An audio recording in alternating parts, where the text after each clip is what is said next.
Assalamualaikum warahmatullahi wabarakatuh. Perkenalkan, nama saya Yogi Putra, NIM 2110201081. Dosen pembimbing Hendra Ladirman, SSI MPD. Baiklah, pada kesempatan kali ini saya akan menjelaskan tentang kelahiran alam semesta dalam perspektif Islam dan ilmu alamiah modern. Kelahiran alam semesta ditinjau dari sudut pandang Islam. Kelahiran alam semesta ditinjau dari sudut pandang Islam telah dinyatakan oleh Allah dalam Al-Quran, yaitu yang pertama yaitu terdapat dalam surah Fussilat surah ke-41 ayat 11, yang artinya, kemudian dia menuju langit dan langit itu masih merupakan asap, lalu dia berkata kepadanya dan kepada bumi, datanglah kamu keduanya menurut perintahku dengan suka hati atau terpaksa.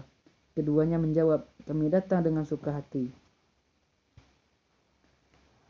Dan pada surah kedua yaitu terdapat pada surah Al-Anbiya surat ke-21 ayat 30, yang artinya, dan apakah orang-orang kafir itu tidak mengetahui bahwasanya langit dan bumi itu keduanya dahulu adalah suatu yang padu, sebingkah penuh.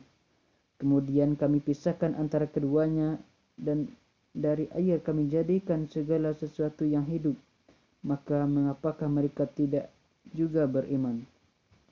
Selanjutnya itu terdapat pada surah yang ketiga yaitu surah Az-Zariyat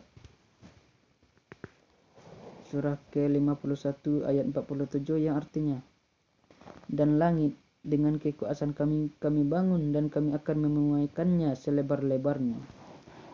Selanjutnya yaitu teori terbentuknya alam semesta.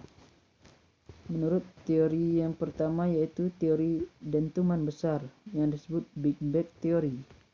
Teori ini menjelaskan yaitu berlandaskan dari anggota adanya massa yang sangat besar dan mempunyai berat jenis yang sangat besar, meledak dengan dahsyat sebagai akibat dari reaksi intian besar Big Bang Theory. Dan teori kedua yaitu teori ekspansi, di mana teori ini menjelaskan tentang kontraksi setelah diketahui radial galaksi-galaksi menjauhi bumi yang dihubungkan dengan jarak galaksi-galaksi dengan bumi dari hasil pemeteratan satelit. Maka disimpulkan bahwa makin jauh jarak galaksi terhadap bumi, maka semakin cepat galaksi tersebut bergerak menjauhi bumi.